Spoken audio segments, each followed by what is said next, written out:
अस्सलाम वालेकुम friends, welcome back to top smarties drama serial ए इश्क के जुनून। राहिम और एमन की वलीमे की तकरीब के लिए सारे कार्ड तकसीम किए गए। राहिम चाहता था कि एमन को ये ख्वाहिश ना रहे कि मैंने उससे शादी छुपा कर रखी, इसीलिए राहिम सबको बताना चाहता है कि मेरी और एमन की शादी हो गई।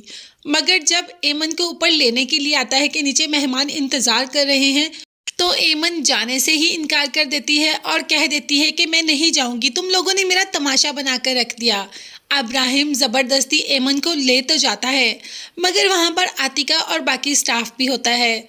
आतिका बहुत खुश होती है एमन और राहिम की शादी से और साथ ये बताती है कि याद करो जब हम पहले यहाँ पर आए थे तो तुम यहाँ पर एक एम्प्लॉय बनकर आई थी और आज देखो तुम राहिम सर की बीवी बन गई। अब तो एमन को कुछ कुछ याद आ रहा है कि हाँ वाकई ही राहिम की तो मंगनी थी जब मैं आई थी, मतलब राहिम ने उस लड़की को धोखा दिया, मंगनी करके उससे मंगनी तोड़कर मुझसे शादी कर ली। अब तो एमन को और ज़्यादा गुस्सा आता है क्योंकि सारा कुछ उसके दिमाग में रिवाइंड हो जाता है, कभी कुछ याद आ जाता है कभी कुछ भूल जाती है। ऐसे ही उठकर जाने लगती है कि गिर जाती है और राहिम आगे आकर एमन को थाम लेता है। बिल्कुल बॉलीवुड सीन वाला हाल हो जाता है और सब कैमरामैन पास आ जाते हैं कैप्चर करने के लिए। अब राहिम तो अपने फेस पर एक स्माइल देता है कि वाकई ही ये पोज हो, मगर एमन को बहुत तकलीफ हो रही है, उसके सर में बहुत शदीद दर्द है और वो जाना चाहती है ऊपर, मगर राहिम की वजह से वो वहाँ पर रुकी हुई है। माँ तो ये सारा मंजर देखकर परेशान ही हो जाती है कि क्या राहिम वाकई ही इस लड़की से मोहब्बत करता है। अब माँ को क्या पता कि उसने तो उसको थामा है बस। मगर यहाँ पर एमन का करैक्टर बहुत ही अनोइंग सा करैक्टर है, हर वक्त फजूल बोलती है, हर एक को ये समझती है कि वो धोखेबाज है, बस मैं ही ठीक हूँ, मेरे साथ ही ज्यादती हुई है। हालांकि ज्यादती तो राहिम के साथ भी बहुत ज़्यादा हुई, मगर एमन की एक्टिंग बहुत ज़्यादा इरिटेट करती है।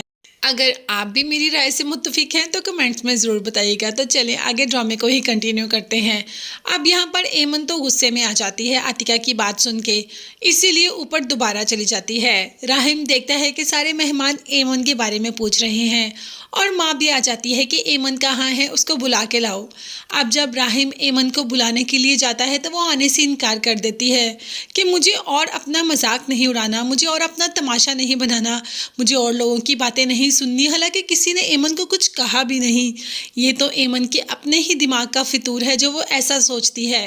अब राहिम भी गुस्से में आ जाता है और कहता है कि आखिर तुम चाहती क्या हो, साथ ही अपनी मुसहरी के फूल नोच नोच के नीचे फेंकना शुरू कर देता है। तो एमन क्या किसी से कम है, एमन भी ऐसे करती है, सारे बेड की डेकोरेशन उतार कर नीचे फेंक देती है।